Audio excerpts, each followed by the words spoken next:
After a hiatus of 8 years, Warner Brothers had decided to do a new Batman film, and on June the 16th of 2005 we were given Batman Begins, a film that ran for 2 hours and 20 minutes, had a budget of $150 million and would go on to take a worldwide gross of roughly $374 million. The film this time was directed by Christopher Nolan, with a screenplay by Christopher Nolan himself, along with David Goyer.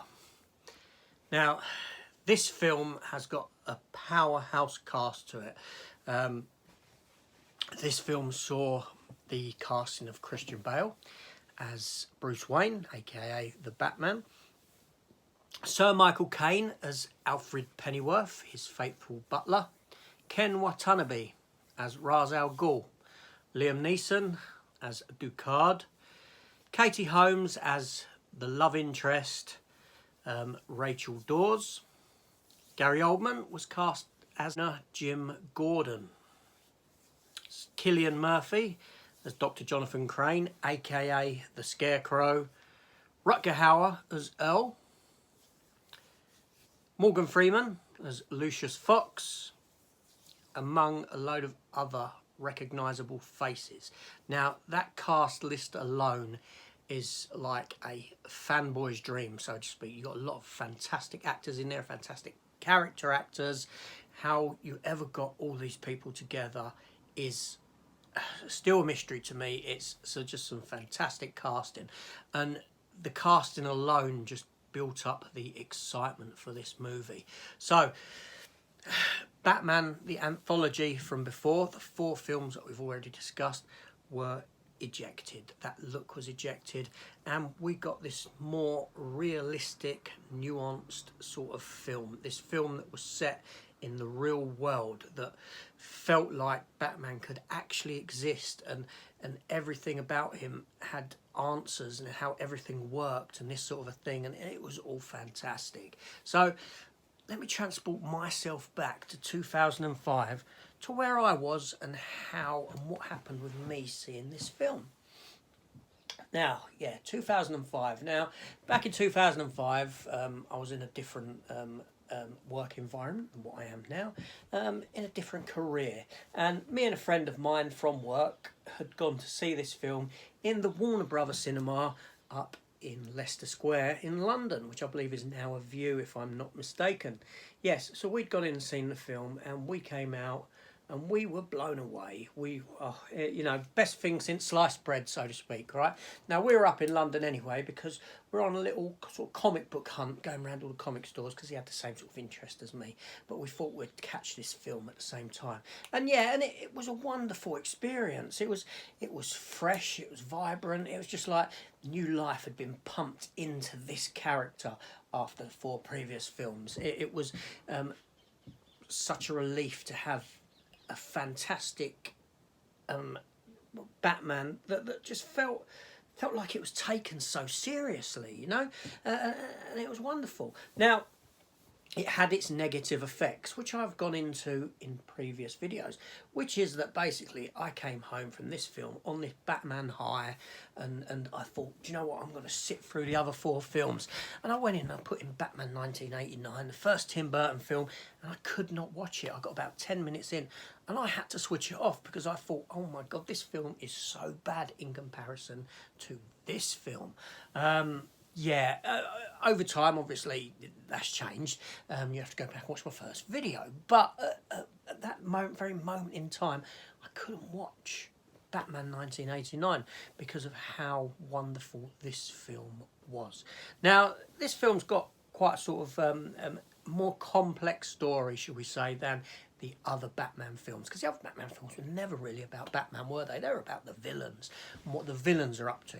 But this film actually took us through Batman's his origins. We saw it from the beginning. We saw him from a young man, and we saw him grow up, and we were introduced to him and the tragedy of his life, and him going off and training and all this sort of stuff, and him joining the League of Shadows and what this and what not, and he's gone for years and years and years.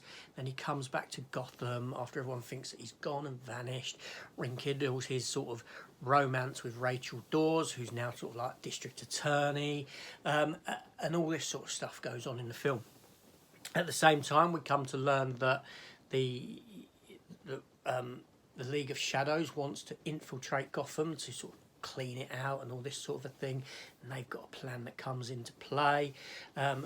We see Bruce Wayne suit up as Batman for the first time. We see him get all his tech. We see where he gets his car from, and all this sort of stuff. And it all makes sense in the narrative of the story, that he's introduced to Lucius Fox, Morgan Freeman, who works down in sort of like scientific area of Wayne Industries, where he's sort of been put to be forgotten and this sort of thing by Earl Rutger Hauer, who's running Wayne Industries at this point.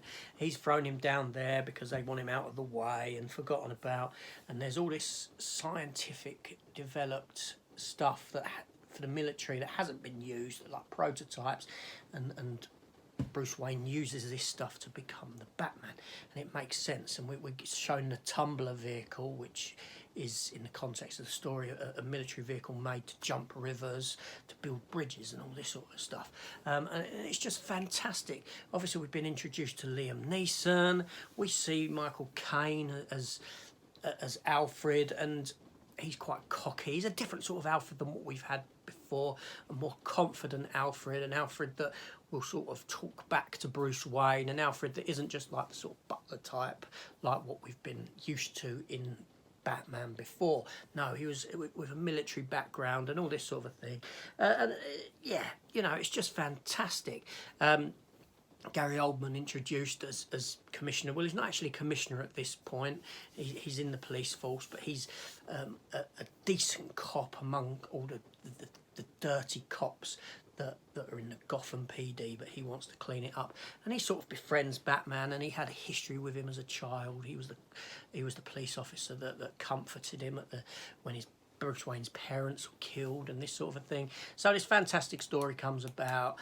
By the end, the League of Shadows, they come into Gotham because like I said, they've got this plan. They've got this machine that evaporates all moisture and this sort of a thing, and they want to set it off on the monorail that they've got going through Gotham and this world. And also, obviously, Cillian Murphy's introduced as Dr. Jonathan Crane, the Scarecrow, who creates this fear toxin. And it's a very, very interesting story. It's to have that villain within the context of Batman just coming into play, being a new character within this city, and I'll come on to why. Now, this film trilogy, it was the first of a trilogy, was unfortunately a victim of its own success. Now, that will come to light as I talk through these three films over the next couple of days, and why it was a victim of its own success. And I'll explain to you why they trapped themselves into a corner with the final film and the only route out and all this sort of stuff that they had at play. But this is about Batman Begins. Now, like I said, this film was shot real world. You know, it wasn't like the other Batman films, which are all soundstage and felt like soundstage, and not to knock that, I like that. But here, Gotham City feels like Chicago. It's that sort of thing with a big industrialised city. This sort of thing. You have your upper levels, and then you have your grungy lower levels, and this sort of thing. And the film looks fantastic. Now, everything is pretty much done for the most part in camera. It feels like the use of special effects CGI is very low in this film, although I'm sure there are some to prop up what we see, but it feels like it's real. Everything in the film is real, and what you're seeing, even the miniatures with the Batmobile and this sort of stuff that were done, they feel like they're real, and that's the great thing about miniature work and model work, is that you can get this feel of it, this tangibility to it that you lose at times with CGI. Now, Christian Bale was fantastic in the role of Batman. He was fantastically cast. He was a breath of fresh air to Bruce Wayne, and there was a noticeable difference between his Bruce Wayne and his Batman. But at some points, you do feel like the voice of his Batman is somewhat overplayed, like very this sort of thing going on with it. But other than that, he stands up as one of my favourite Batmans. Not my favourite, but one of my favourite Batmans to date. Michael Caine, he just stills scenery whenever he's on screen. He's fantastic. Michael Caine's a national treasure, and you just have to look at him. His performance, you can't knock his performance in this film whatsoever. Ken Watanabe is in a very small role as Ra's al Ghul, and as the film progresses, we come to find out that actually Liam Neeson's Ducard has taken on the role of Ra's al Ghul. Now, Liam Neeson himself is a fantastic actor, and in this film, he's fabulous. He is, as a mentor to Bruce Wayne and then an enemy. That turn is just fantastic. Liam Neeson is spot on in this film. The only bit of casting really that comes a bit negative is Katie Holmes as Rachel Dawes. Yeah, she seems a bit young, a bit sort of wet behind the ears and naive to have made a sort of district attorney or assistant district attorney at this point in her life, at this young age. So that's a bit... Yeah, and it went into casting changes in the film that came next. Gary Oldman, what can I say about Gary Oldman? Spot on as Commissioner Gordon, a fantastic Commissioner Gordon. Again, all I can say is that Christopher Nolan knows how to bring a performance out of people, and he does so here. Cillian Murphy, again, great as the Scarecrow, and it wouldn't be the last time we see him. Rutger Hauer, it's nice to see him pop up. Yep, hats off to Rutger Hauer. And Morgan Freeman as Lucius Fox. Again, a wonderful actor. You've got all these actors bringing this film to life, and that's just one of the most amazing castings I've ever seen in a film. I cannot knock the casting in this film. Like I said, how they got all these people together. It just blows me away. Now, like I said, the story is very complex, but it goes into such complexities that people don't even realise, right? Because if you think about Batman, right, there's this supernatural element to him. The denizens of Gotham, the people who live in Gotham, they have this rumour that Batman is this sort of creature of the night. He's mystical, he's supernatural, people fear him for this reason and all that. That's the backstory of Batman. We saw it in Tim Burton's 1989 Batman when he's on the rooftop at the beginning, that people are scared of him. And what this film does is it plays into that, in the sense that Batman's fresh in Gotham, so no one knows about him. But the minute that this fear toxin is released from Scarecrow, and this is what I'm saying about the inclusion of the Scarecrow as one of his first villains, it just works fantastically in this context, because that fear toxin is released and it brings everyone's greatest fears to life.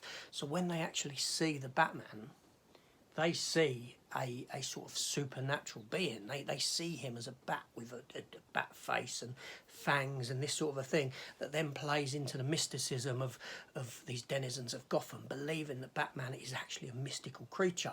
And do you know what I mean? So that comes out of that. It's sort of birthed out of this instant happening with the fear toxin and the gas being released throughout Gotham. So that's wonderful, but not a lot of people actually pick up on that and notice that that's actually the case in the film, and spot on writing for that very reason.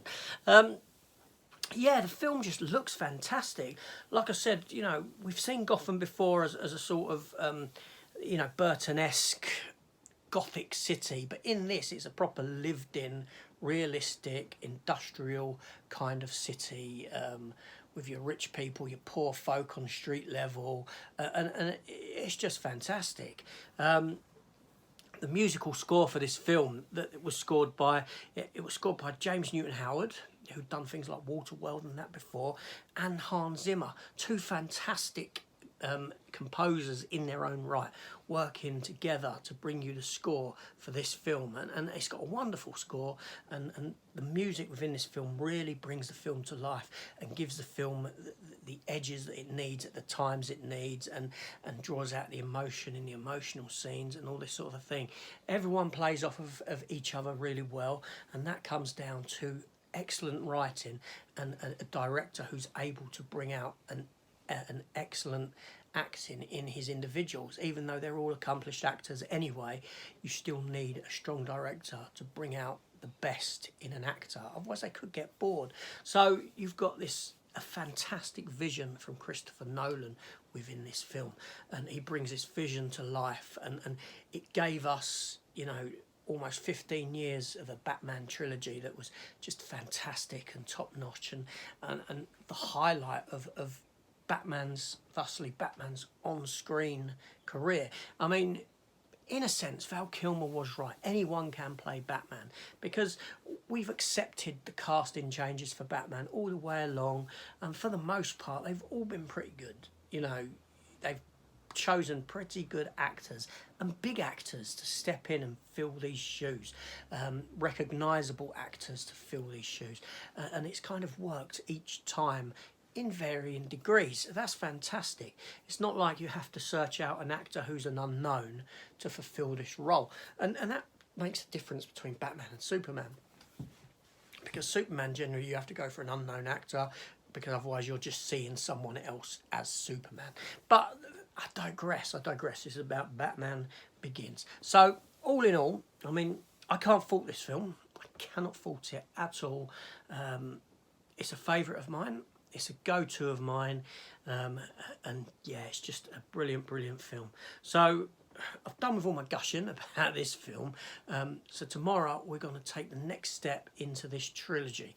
We're going to take a look at The Dark Knight, and like I said, we'll get into discussing how these films became a victim of their own success and how. But that's it. That does it for Batman Before. And I'll see you on the next episode, hopefully. Please consider hitting the subscribe button before you go anywhere. Not only that, leave me a comment down below about your thoughts on Batman, on these Batman films, whether you like this iteration of Batman or you don't. Do you like the performances therein? Does Christian Bale work for you, or doesn't he work for you? Also, why not hit the notification bell so that you can keep apprised of all of my upcoming content, because there will be a considerable amount coming down the road. I'm always working, I never stop, I don't sleep. Anyway, this is AJ, thanks for watching, I'll see you on the next one, take care all, and goodbye.